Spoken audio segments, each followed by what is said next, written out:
Mulai teman-teman. Bismillahirrahmanirrahim. Assalamualaikum warahmatullahi wabarakatuh. Waalaikumsalam Waalaikumsalam warahmatullahi warahmatullahi wabarakatuh. wabarakatuh. Oke, mari kita mulai dengan bacaan basmalah. Bismillahirrahmanirrahim. Dilanjutkan dengan doa sebelum belajar dan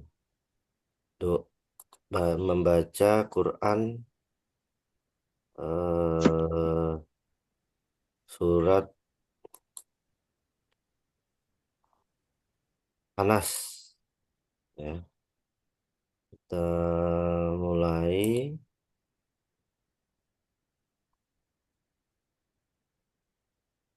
Bismillahirrahmanirrahim. Raditu billahi rabbah wa bil islami dina wa bi Muhammadin nabiyya wa rasula rabbi ilma warzuqni fahma. Amin. Kita lanjutkan dengan membaca Quran surat An-Nas. Auzubillahi minasyaitonirrajim. Bismillahirrahmanirrahim. Qul a'udzu birabbin nas, malikin nas, ilahin nas, min syarril waswasil khannas, alladzi yuwaswisu fi sudurin nas minal jinnati wan nas. Amin. Sebelum kita mulai, kok ada nyamuknya nih. Oke. For Ahmed, Abdullah Ahmed, you can caption English in your Zoom. Set language your will read caption in for this meeting ya. Because I speak in bahasa and you can resume for English in Zoom. Oke. Oke. Jadi kalau diterjemahkan dalam bahasa Indonesia teman-teman, di dalam Zoom itu ada, mungkin teman-teman yang pakai laptop ya. Saya nggak tahu kalau pakai HP, belum pernah. Jadi kalau teman-teman pakai laptop itu di bagian more atau di bagian pilihan, mungkin ada yang pakai laptop bisa dicek perangkat Zoom-nya. Di situ ada CC show caption, jadi itu bisa membantu teman-teman untuk bisa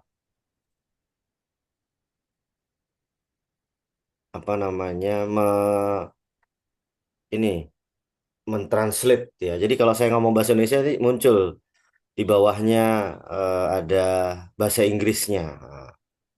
Nah, bagi yang pakai laptop itu akan memudahkan Anda untuk bisa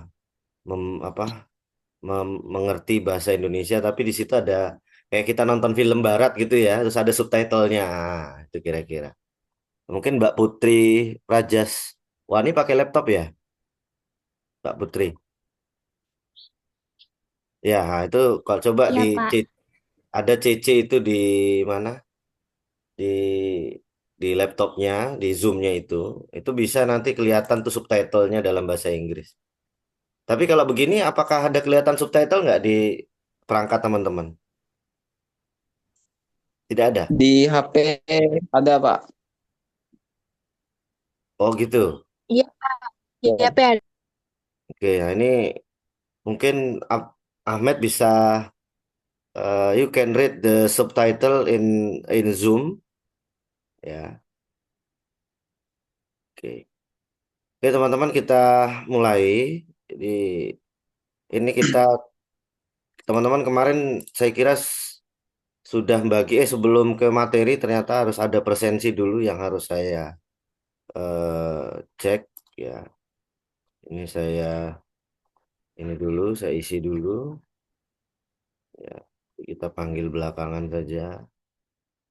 Oke. Lumayan mahasiswanya ada 70-an orang. Kalau nanti dipanggil semuanya mungkin akan Belum di-upload. Kalau lagi slow sih nggak apa-apa ya, panggil semuanya. Kita ini dulu. Biasanya saya presensi dulu karena nanti dipanggilnya belakangan, jadi nanti yang tidak hadir bisa bisa saya hapus kehadirannya. Dan kalau saya telat presensinya belakangan nanti kalau lewat 15 menit dari jam 16 itu dikatakan terlambat. Oke, teman-teman, saya akan share materi kita. Kemarin kita membahas terkait dengan pemilihan tema, topik, dan judul dalam karya ilmiah ya.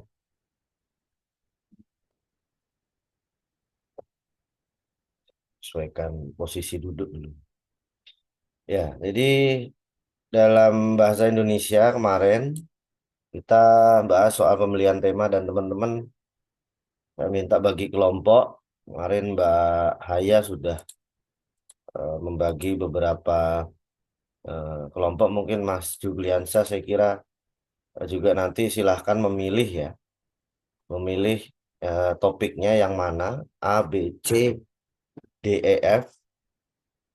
Tapi misalnya ya, misalnya nih ada yang mengajukan topik dan tujuan sendiri yang berhubungan dengan psikologi itu boleh saja. Saya menerima apa bahasanya usul atau pendapat, masukan terkait dengan topik ini kan topik yang saya pilihkan, artinya biar teman-teman nggak sulit untuk apa namanya mencari ya. Tapi kalau teman-teman hasil diskusinya aku pengen, misalnya kami pengen ada topik lain dengan tujuan yang lain misalnya, boleh ya dalam konteks tetap dalam psikologi ya. Nah, ini kan kemarin saya minta teman-teman merumuskan tesis atau pengungkapan maksud dari topik tujuan ya, tugasnya ini. Jadi kira-kira apa sih tesisnya, kemudian kira-kira kalau itu jadi judul, saya teman-teman pilih yang F misalnya.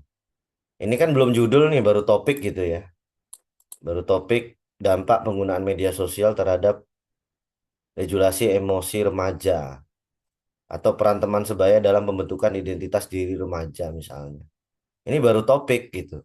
Mungkin judulnya eh, membela teman sebaya untuk dalam apa gitu misalnya. Itu judul ya. Jadi monggo silahkan kira-kira teman-teman kalau bikin judul seperti apa. Boleh minta tolong sama ChatGPT boleh gitu ya. Misalnya tolong saya carikan judul dengan topik ini, tujuannya ini kira-kira apa.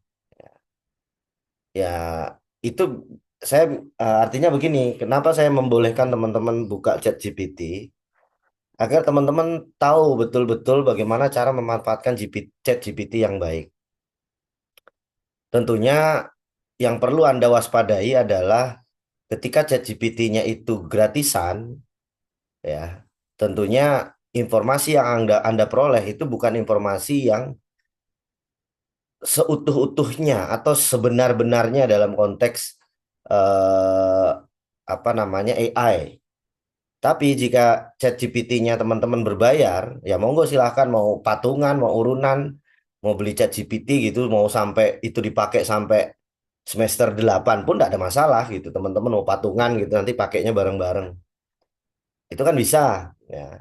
Bisa saja. Cuman kan ChatGPT itu fungsinya adalah membantu kita mencari konsep. Jadi konsepnya itu ya, strukturnya. Tapi secara kutipan, secara isi, ya teman-teman yang mengisi gitu loh. Ya, teman-teman yang mencari. Jadi nggak mereka itu hanya bantu jalannya saja, membantu petunjuk jalannya saja. Kira-kira begitu ya.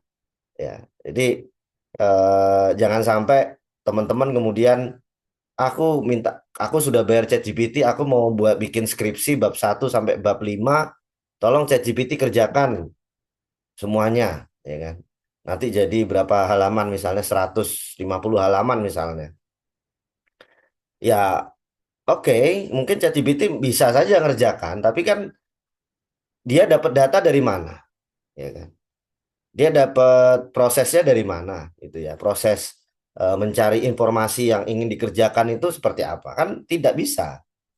Yang kita butuhkan kan prosesnya. Yang kita ingin rasakan itu kan proses bagaimana sih kita melakukan survei, kita melakukan wawancara, kita melakukan penelitian itu kan prosesnya yang harus kita kita rasakan gitu ya. Seperti yang saya sampaikan kemarin gitu ya. Nah, jadi prosesnya yang kita rasakan. Mungkin ChatGPT hanya bantu apa yang kita butuhkan, kira-kira begitu. Oh, kita butuhnya obeng, kita butuhnya las, kita butuhnya listrik, kita butuhnya pulsa, kita butuhnya uang berapa. Itu membantu kita gitu loh. Kebutuhannya apa yang mau kita cari. Nah, itu ketika kita ngeblank, oh nyarinya itu di sini, oh bukunya ini. Nah, itu kita baca lagi. Sehingga apa yang kita hasilkan betul-betul memang dari proses yang kita alami gitu ya. Kita betul-betul alami. Yang kita lakukan secara data, fakta, ya, real, logis gitu ya. Jadi itu, teman-teman. Jadi ketika nanti teman-teman mencari apa tadi judul nanti dan kemudian tesisnya atau maksudnya apa dari topik tersebut, ya. Nah, nanti di masuk pada pembicaraan soal kerangka atau outline ya. Bicaranya soal kerangka atau outline. Ya, ini sudah masuk materinya ke outline. Nah, jadi ketika teman-teman nanti sudah punya informasi terkait dengan apa namanya topik, terkait dengan tesis atau maksud dari apa yang dikerjakan, ya tentunya hal-hal yang harus kita kerjakan selanjutnya adalah membuat kerangka karangan, teman-teman. Ya, membuat kerangka karangan. Jadi kerangka karangan atau outline itu tidak hanya pada artikel ilmiah, tapi pada artikel, maksudnya karya ilmiah yang bentuk skripsi, tapi dalam bentuk artikel ilmiah yang hanya 10 sampai 15 halaman itu juga memerlukan kerangka karangan, ya, memerlukan outline. Ini nextnya gimana? Nah, secara singkat ya dapat dikatakan kerangka karangan ya adalah suatu rencana kerja yang memuat garis-garis besar dari suatu karangan yang akan digarap. Ya. Nah, jadi ketika kita sudah dapat topik, sudah dapat tesis, sudah dapat judul, nah sekarang yang mau kita bikin adalah kerangka karangannya. Ya. Jadi membuat karya ilmiah, bagaimana cara tahu kita mencari tahu apa kerangka karangan itu seperti apa? Ya caranya membaca, sekali lagi caranya hanya dengan membaca. Ya, membaca artikel-artikel ilmiah, membaca skripsi-skripsi kakak kelas Anda yang sudah lulus. Nah, jadi Anda punya bayangan, oh, cara bikin karya ilmiah itu begini, kerangka karangannya seperti ini, outline-nya begini. Nah, di dalam kepala kita jadinya sudah tahu nih apa yang mau kita kerjakan. Ya, karena ada habit ya. Jadi ada habit kita sering baca, jadi sudah tahu cara mengerjakannya. Jadi habit gitu ya. Jadi ada habit yang baik terhadap penguasaan artikel. Sama halnya ketika teman-teman mulai dari bangun tidur sampai tidur lagi kan ada habit yang kemudian kita sering lakukan. Ya, ada kebiasaan yang sering kita lakukan. Bisa karena biasa kan. Nah, jadi kita karena sering membaca, biasa membaca, banyak membaca artikel-artikel ilmiah tadi, ya akhirnya kita mendapatkan informasi bagaimana sih si penulis menulis skripsinya, bagaimana si penulis menulis artikelnya. Jangankan Anda yang punya tugas membaca, saya sebagai dosen aja masih membaca. Saya sudah punya planning. Saya mau menulis apa habis ini, saya menulis apa setelah ini. Dengan tiba-tiba menemukan, seolah-olah menemukan harta karun begitu, artikel orang, kelihatannya bagus ini. Saya mau nyontoh nulis yang begini juga gitu. Ya. Saya menemukan harta karun tulisan artikel yang kayaknya mudah ini gitu kan. Kayaknya ini mudah deh gitu. Nah, coba deh aku baca dulu gitu. Ya, coba deh aku baca, kemudian oh bisa nih kayaknya aku tinggal nyontoh cari cari objek yang lain, aku bikin aja gitu. Jadi cuman begitu doang gitu sebenarnya karya ilmiah itu seperti itu. Ketika kita sudah tahu konsepnya, sudah kita tahu cara mengerjakannya, nah tinggal bagaimana menuliskannya kan kita belajar yang di 7 pertemuan sebelumnya. Ejaannya, ya, pemilihan katanya. Ya, kalau huruf saya kira nggak mungkin kan buta huruf kan gitu. Belajar tanda bacanya, ya kan. Artik apa namanya partikelnya, apa penggunaan kata dan seterusnya. Kemudian bagaimana membentuk kalimat, membentuk paragraf. Nah, itu kan kita sudah ada sebelumnya. Sudah ada ilmu kan sebelumnya. Nah, jadi terkait dengan artikel ilmiah itu ya sebenarnya tinggal praktek aja. Ini kan sebenarnya saya mengajak teman-teman buat praktek ya. Artinya eh, saya ingin mengajak teman-teman tuh apa dalam posisi yang masih maba, mahasiswa baru, saya ajak sudah mulai untuk bisa melakukan riset kecil, ya mini riset lah. Apa yang teman-teman lakukan kemarin dalam tugas UTS, ya saya lupa menyampaikan kalau UTS-nya misalnya ada yang dapat nol, ya silahkan dicek lensanya. Nanti kalau ada dapat nol mungkin bisa japri saya ya. Mungkin siapa tahu ada yang error di situ. Tugasnya sudah ada tapi kok nggak kelihatan hanya kertas putih 1 lembar gitu ya. Nah, nanti monggo silahkan yang sudah buka lensa kemudian dapat nilai nol, ya yang dapat nilai di atas nol ya nggak usah nggak usah tanya-tanya yang dapat nol yang saya tanyakan ya. Apakah sudah ngerjakan atau belum kan gitu. Jadi saya masih baik masih tanya ya. Mungkin kalau dosen lain udah ditinggal lah biarin aja dapat nol gitu kan. Ini sama saya masih tanya gitu.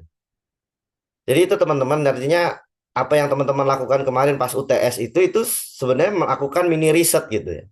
Mini riset ya. Teman-teman bisa meriset dengan bahasa Indonesia begitu dengan apa pengalaman belajar soal ejaan, kalimat, ragam bahasa, diksi, kemudian menganalisis sebuah jurnal di mana apakah ada tanda bacanya di mana gitu kan. Nah, rencananya dari apa yang nanti teman-teman kerjakan itu saya ingin apa namanya nanti bertukar dengan kelompok-kelompok yang lain. Apakah si kelompok A ini sudah betul nggak cara ngerjakannya? Apakah dari sisi ejaannya sudah tepat atau belum? Jadi seperti itu nanti rencananya ya. Nah, jadi setelah kita tadi punya topik, punya tema, punya judul, nah baru kita membuat sebuah kerangka ya, kerangka penelitian. Jadi manfaat outline adalah tulisan kita akan lebih terarah gitu. Ketika kita membuat sebuah outline, mulai dari pendahuluan, kira-kira apa sih yang mau kita tulis nanti, isinya apa yang mau kita tulis, penutupannya apa yang mau kita tulis. Nah, jadi sudah jelas gitu loh, nggak melebar ke sana kemari yang membuat skripsinya jadi nggak selesai-selesai gitu kan. Ya, kemudian mencegah kebuntuan. Ya, ya, mencegah kebuntuan itu buntu karena, aduh, saya mau bingung mau nulis apa lagi gitu ya. Saya mau nambah nulis apa lagi nih? Apa yang kurang kok kayaknya perlu apa tambah lagi? Ya, tambah-tambahannya itu ya tadi kalau outline-nya kita sudah jelas kan tahu buku-buku mana yang mau kita pakai. Kutipan-kutipannya siapa yang mau kita ambil kan itu. Ya, kemudian manfaat selain yang lanjutnya adalah bisa merancang pembuka dan penutup. Dan kemudian memudahkan pencarian referensi ya dalam karya ilmiah. Manfaat yang lain apa? Ya, jadi membantu alur penulisan. Ya. Kemudian membangun ikhtisar atau overview yang teratur. Kemudian penyajian materi ke dalam bentuk yang lebih logis ya. Kemudian memudahkan mengatur ide, membantu pengelompokan gagasan dan menunjukkan hubungan antar ide-ide yang lain begitu ya. Nah, itu manfaat eh, secara point to point ya. Selanjutnya manfaat online yang lain adalah sebelum menulis disarankan kita membuat online terlebih dahulu. Baik ditulis secara formal maupun sekadar coret-coretan kecil gitu. Ya. Namun disarankan outline itu betul-betul dituliskan sehingga dapat dijadikan rujukan berpikir sambil berproses menulis gitu. Ya.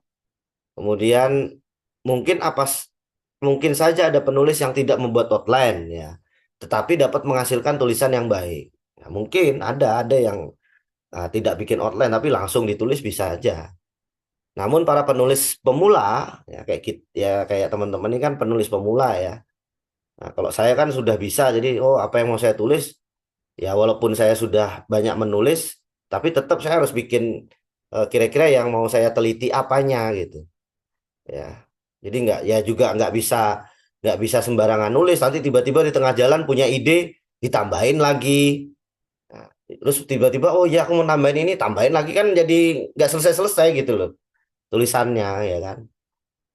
Jadi para penulis pemula sebaiknya membuat outline untuk dapat lebih menata proses bekerjanya secara lebih baik.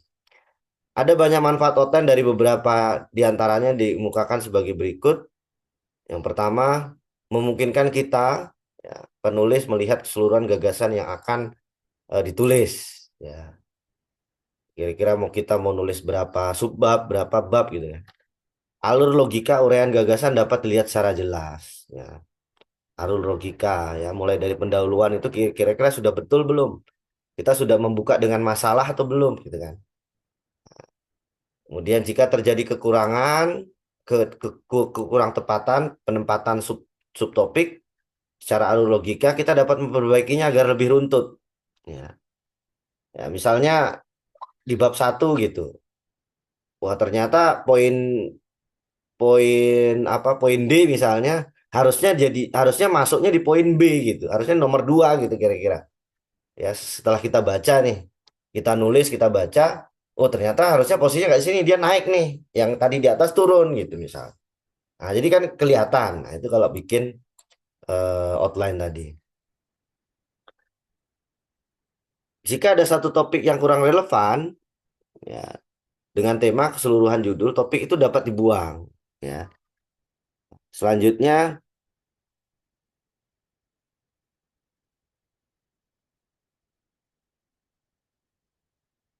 sebaliknya jika satu topik ternyata belum muncul, ia dapat ditambahkan pada subjudul yang tepat. Ya. Selanjutnya dapat dihindari adanya tumpang tindihan gagasan-gagasan di beberapa subjudul. Pilih tempat mana atau suatu topik secara tepat ditempatkan. Ya. Ternyata misalnya di bab satu sama bab 2 ternyata kita menuliskan subjudul yang sama gitu misalnya. Ya. Nah, ternyata wah nggak perlu nih kok ada subjudul lain lagi gitu kan. Nah, ternyata kita udah bahasanya kedobelan nulisnya termasuk isinya kan gitu. Memungkinkan penulis untuk memiliki kepastian langkah kerja dan memilih mana yang akan dikerjakan dulu. Tuh, jadi kalau sudah punya outline tahu yang mana mau dikerjakan duluan. Pengembangan outline menjadi karangan tidak harus selalu dimulai dari yang atas dan baru yang berikutnya. Kita dapat mulai dari manapun tergantung kesiapan referensi. Tapi secara umum biasanya kita mulainya dari atas dulu ya, pendahuluan dulu biasanya. Ya, kita mau ambil referensinya yang mana, yang cocok apa. Nah, baru kita tahu kira-kira analisisnya seperti apa. Selanjutnya, manfaat yang lain adalah memudahkan mencari referensi, rujukan, sumber bahan, atau narasumber yang pasti. Kemudian penjabaran judul menjadi subjudul, subjudul, sub-subjudul, dan seterusnya. Secara langsung akan menunjukkan bahan apa saja, rujukan apa saja yang dibutuhkan untuk mengurai topik-topik tersebut menjadi sebuah karangan yang dapat dipertanggungjawabkan. Menjamin ketuntasan uraian tiap subjudul dan sub-subjudul. Ya. Memudahkan penulis sendiri untuk menemukan dan mengecek ulang di bagian-bagian mana yang masih memerlukan pembenahan. Ya. Jadi kalau sudah kita tahu, oh kurangnya di bagian ini nih, ini kurang apanya, kan tahu kita. Nah, kalau sudah jelas. Jika penulis masih dibimbing, outline juga memudahkan pembimbing untuk membantu. Ya, nanti kalau ada dosen pembimbing kan enak tuh. Oh, kamu ngerjakannya begini. Oh, harusnya kamu babnya bukan yang ini gitu loh. Subjudulnya harusnya kamu tambahin ini, tambahin ini. Gitu. Nah, ini udah tahu gitu ya tambahannya. Nah, tahapan membuat online outline tadi yang pertama adalah menentukan topiknya. Ya kan tadi kan teman-teman sudah tuh. Nah, kira-kira membuat daftar isi tadi kerangka karangan itu seperti daftar isi. Ya, misalnya daftar isi yang belum ada halamannya, kira-kira begitu. Ya, misalnya bab satu kita mau bikin apa pendahuluan, kemudian ada rumusan masalah, tinjauan pustaka, metode, ya kan. Nah, kemudian nanti bab 2 apa studi pustaka dan seterusnya. Nanti bab 3 ada pembahasan, kira-kira pembahasannya seperti apa? Ada beberapa subbab di situ. Nah, itu berikan daging, berikan isinya, kan gitu. Nah, setelah semua selesai, baru kita yang merempat revisi atau finalisasi. Dicek lagi, apakah ada typo, apakah ada double paragraf. Double paragraf itu maksudnya teman-teman ternyata udah nulis di halaman sebelumnya, ya, nulis banget, saking asiknya ngetik gitu ya. Nah, ternyata ke apa bahasanya keketik lagi itu satu paragraf sama semua gitu loh. Padahal bukan copy paste gitu ya. Bukan salin tempel, tapi betul-betul dari kepala kita tuh keluar gitu ya. Ya kita ketik lagi ternyata. Ya, dikira dikira dalam kepala ini ternyata kayaknya belum tak tulis deh. Ya, aku tulis lagi. Ya, kayak gitu. Ya, jadi kurang lebih seperti itu. Jadi ngecek revisi, tipe-tipe ya, yang kurang tanda bacanya apa udah betul atau belum. Nah, contoh misalnya ini ya ada judul ya nomor satu harus relevan sesuai dengan tema dan topik ya ada judulnya mampu menimbulkan keingintahuan pembaca. Kedua pembuka ya biasanya ada pendahuluan peristiwa masalah dikerjakan dengan paragraf deduktif atau induktif ya. Isi ya bisa berisi perspektif atau teori dari kutipan-kutipan, kemudian analisis dari penulis ya, solusinya, argumentasinya seperti apa. Kemudian terakhir biasanya ada kesimpulan dan saran. Dan kemudian menyinggung kembali judul. Apakah nanti untuk saran selanjutnya penelitian ini harus dilakukan seperti ini atau bagaimana? Tuh teman-teman. Terus pembuatan outline yang lain adalah menulis pada hakikatnya adalah mengungkapkan ide dan gagasan ke dalam wujud bahasa tulis. Ide atau gagasan atau materi yang akan dipikirkan banyak sekali, baik yang sudah eh, apa namanya siap ya diungkap maupun yang masih berupa kelebatan-kelebatan pikiran yang harus dikembangkan. Agar dapat diungkapkan dengan sistematis logis dan dengan bahasa yang benar, semua harus ditata, matiskan dan dipersiapkan dengan baik. Penataan itu sebaiknya konkret ya, tidak hanya di pikiran saja dalam bentuk tulisan yang dapat dibaca berulang-ulang gitu ya. Tapi penataan pikiran itu sebenarnya berupa perancangan tentang apa saja yang akan ditulis dan bagaimana pengurutannya. Itulah yang kemudian disebut dengan outline karya tulis. Oke. Selanjutnya outline ya, pembuatan outline. Outline secara garis besar, artinya menurut arti dari kamus adalah garis besar, bagan, skema, sketsa atau kerangka. Outline karangan, kerangka karangan, garis besar karangan. Outline yang berisi topik atau subtopik yang akan dikembangkan menjadi sebuah tulisan yang lengkap jadi. Outline mencantumkan judul karangan dan sub-sub judul, ya bab bagian semuanya sementara. Ya, karena kenapa sementara? Siapa tahu nanti kalau sudah dikerjakan, oh ini nggak perlu, oh ini ditambahi. Ya. Jadi kadang tuh di tengah jalan baru muncul gitu ya. Outline haruslah sudah memberikan gagasan, gambaran yang jelas tentang masalah yang diberikan dalam karangan. Semua subjudul harus mendukung tema karangan, ya, yang jelas tercermin dalam judul semua subjudul mendukung judul utama karangan. Semua sub-subjudul harus mendukung subjudul. Semua subjudul menunjukkan secara konkret tentang apa saja yang akan diuraikan dalam batang tubuh karangan. Ya, dengan membaca outline, mestinya orang sudah dapat membayangkan apa isi karangan secara keseluruhan. Ya, biasanya kalau kita kita beli buku ajar ya, buku yang bukan di Gramedia ya, tapi di toko buku yang pinggir jalan di Jogja kan banyak banget ya, di shopping atau di kota bukan di Kota Baru, di sebelah Bank BRI yang di Jalan Ciditiro itu ya, itu kan ada juga deretan toko buku. Biasanya kita melihat pertama judulnya dulu. Ya. Nah, kemudian nanti buka nih daftar isinya, kira-kira isi buku ini tuh apa sih? Gitu. Ya. Ya, isi bukunya apa? Jadi kita menarik perhatian pada buku itu dari daftar isinya, dari outline-nya dulu. Apa nih yang ada di sini? Nah, itu. Malah tips-tips dari Bapak Anies Baswedan, kalau kita baca buku, kita baca dulu paragraf lagi, bab satunya dulu, kemudian nanti langsung bab terakhir kita baca. Ya. Agar kita mengerti kira-kira masalahnya apa, hasilnya apa. Nah, baru nanti kita baca tengah-tengahnya. Outline yang jadi tidak lain adalah daftar isi dari sebuah karya tulis. Menulis pada hakikatnya adalah mengungkapkan ide dan gagasan ke dalam wujud bahasa tertulis. Ide atau gagasan atau materi yang ada dalam pikiran banyak sekali, baik yang sudah siap maupun yang belum, maupun yang masih berupa kelebatan pikiran ya. Tadi ini lanjutannya. Kok mundur lagi dia? Nah, ini dia. Penyakit yang menghantui ya. Penyakit yang menghantui dari apa namanya? Pembuatan outline adalah penulis pemula dari apa namanya pembuatan outline adalah memulai sebuah tulisan ya. Kebingungan itu biasanya meliputi pertanyaan apa yang harus pertama dituliskan ya, serta bagaimana pengalimatan dan penganiayaannya.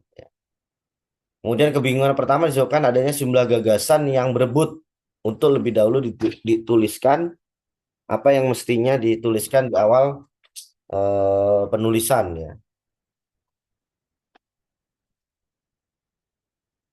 Atau sebaliknya, kebingungan karena tidak ada gagasan yang akan diungkapkan.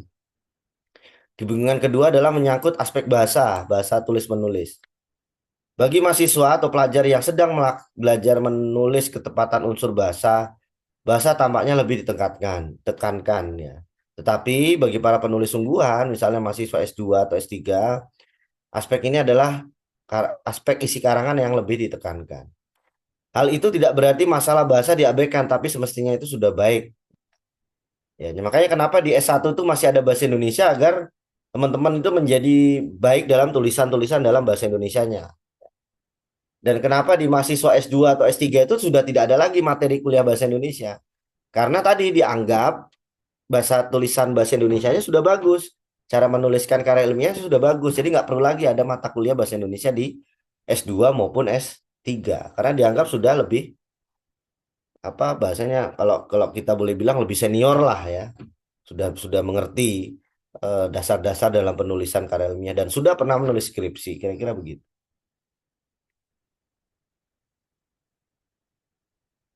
Cara pembuatan outline sebagai berikut, tuliskan judul sementara karangan yang akan dibuat, ya bisa beberapa judul. Nah, tulis semua topik ide yang berkaitan dengan judul tema karangan, biarkan semua subtopik ide itu bermunculan begitu saja. Tidak usah terburu-buru mengurutkan secara logis dan kronologis. Setelah semuanya subtopik ide dituangkan, cermati satu persatu berdasarkan cakupan dan urutan. Cakupan yang dimaksud adalah sebagai satu subtopik yang menjadi bawahannya yang memang berkaitan secara logika. Atau satu subjudul dengan subjudul-judul yang mendukungnya. Urutkan tiap subjudul dan subjudul ke dalam pengurutan yang menunjukkan alur pemikiran logis kronologis. Urutan subjudul langsung mendukung judul dan sub-subjudul mendukung langsung subjudul. Ya. Setelah pengurutan subjudul dan subjudul secara logis kronologis selesai, kita perlu cermati sekali lagi. Mungkin ada yang perlu ditambahkan, dibuang atau dipindah ke letak bagian yang lebih sesuai. Jika sudah, selesailah pembuatan online karangan itu dan dilanjutkan membuat karangannya secara utuh. Ya, tetapi itu tetap bersifat sementara karena dalam proses penulisan selalu saja terjadi perubahan, pengurangan, pemindahan atau penambahan sub-sub judul atau ide-ide baru yang muncul kemudian. Pengembangan outline menjadi karangan yang utuh dapat dimulai dari subjudul mana saja tergantung kesiapan referensi. Tetapi alur logika yang runtut harus tetap diusahakan pada akhir penulisan. Tiap subjudul dan sub-subjudul harus secara jelas mendukung tema karangan. Ya. Contoh outline jadi, ini misalnya judul apa namanya karya ilmiahnya, pendahuluan misalnya berisi ada pendahuluan, ada pendidikan berwawasan multikultural, pendidikan bahasa dan sastra berwawasan multikultural, kemudian diberi lagi sub judul ya, ada pembelajaran berwawasan, kemudian multikultural, pembelajaran sastra bangsa berwawasan, nah, dan seterusnya. Ya. Terus, nah ini contoh yang lain ya tadi.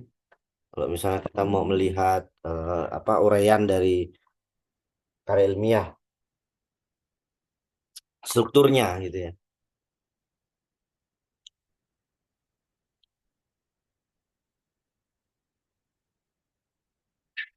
Kemudian catatan penutupnya, kegiatan menulis sebenarnya mudah dilakukan jika kita mau melakukannya. Dosen jelas memiliki tanggung jawab moral untuk menulis dan menulis jalan dengan kegiatan meneliti dan meneliti. Tanggung jawab ini fungsi perguruan tinggi sebagai agent of changing. Ya, dosen peneliti ilmuwan juga guru adalah mengembangkan kemudian mentransformasikan keilmuan kepada khalayak. Itu motivasi diri dia, kita wajib menumbuhkan motivasi diri sendiri. Motivasi lain karena ada alasan nama, kualitas, ekstensi, uang, dan naik pangkat, dan seterusnya. Ya. Oke, itu teman-teman. Jadi, apa yang teman-teman bikin kemarin terkait dengan outline, ya, apa terkait dengan topik, tesis, dan apa topik dan tesis kemarin, itu kan saya sudah minta untuk nanti coba teman-teman apa namanya, apa tesisnya apa, ya, tesisnya. Tapi saya minta sekalian, coba kalian bikin kira-kira kalau dijadikan ada kerangkanya, ya kerangka penulisannya kira-kira sudah tesisnya apa, judulnya kira-kira apa. Kalau kita mau bikin kira-kira apa kerangka penulisannya seperti apa, gambaran-gambarannya apa yang mau mau dimasukkan di dalam artikel tersebut, gitu. Rincian-rinciannya. Ya, kira-kira apa yang mau ditulis. Nah, itu saya kira nanti jadi tugas tambahan buat minggu depan ya terkait dengan bagaimana apa namanya eh, kerangka karangan itu bisa bisa ada ya setelah tadi menyusun apa topik tadi sudah, kemudian tujuannya sudah, tinggal tesisnya apa, judulnya apa. Nanti kalau sudah ketemu judulnya kita bikin kerangka karangannya mau bikin kira-kira apa sih yang mau ditulis misalnya. Nah, itu gambarannya saya kira ya. Baik teman-teman, saya kira tidak banyak yang ingin saya sampaikan pada sore hari ini. Nah, teman-teman bisa lanjut belajar mandiri dan mengerjakan tugas yang saya berikan tadi. Mudah-mudahan pekan depan kita langsung presentasi ya. Tapi mungkin tidak semua bisa akan presentasi, tapi disiapkan aja, ya disiapkan saja. Nanti eh, akan kita cek ya. Kira-kira apakah sudah betul atau belum kira-kira tesisnya. Nah, nanti kalau sudah punya kerangka karangannya, teman-teman sudah bikin kerangka karangannya juga. Nah, nanti kita lanjut untuk melakukan bikin penulisan lah, bikin tulisannya. Ya, ya kira-kira tulisannya tulisan artikel ilmiah populer lah. Mudah-mudahan bisa 5 halaman mungkin begitu minimal. Ya, nah, jadi nanti itu kita bikin kira-kira jadinya seperti apa. Ya, termasuk bagaimana nanti di pertemuan-pertemuan selanjutnya kan saya ajarkan bagaimana teman-teman bisa mengutip, ya, mencari kutipan, kemudian apa namanya, mencari kutipan dengan aplikasi Mendeley begitu. Nah, kemudian nanti bagaimana teman-teman bisa publikasi, teman-teman menulis daftar pustaka, ya, dan seterusnya. Itu nanti semua ada di situ. Ya, harapannya nanti teman-teman di akhir perkuliahan kita bisa menulis di media online begitu ya, termasuk nanti membuat aduh lalat membuat poster gitu ya, kira-kira gambaran yang mau kita bikin itu apa, sehingga kuliah kita ini punya dampak gitu ya. Makanya kenapa kok Kementerian Pendidikan Tinggi itu kan slogannya sekarang kampus berdampak, bukan kampus merdeka lagi ya, tapi kampus berdampak ya. Mudah-mudahan kita ada dampak yang bisa kita apa hasilkan ya dari pertemuan-pertemuan bahasa Indonesia ini, termasuk mungkin pertemuan-pertemuan mata kuliah yang lain. Saya kira itu teman-teman, terima kasih atas hadirannya sore hari ini untuk mengikuti kuliah pengganti di hari Selasa sore ini. Terima kasih. Nasrul minallah wa fatun qorib. Basyiril mu'minin. Assalamualaikum warahmatullahi wabarakatuh. Waalaikumsalam Waalaikumsalam warahmatullahi warahmatullahi wabarakatuh. wabarakatuh. Terima kasih, Bapak. Ya. Waalaikumsalam.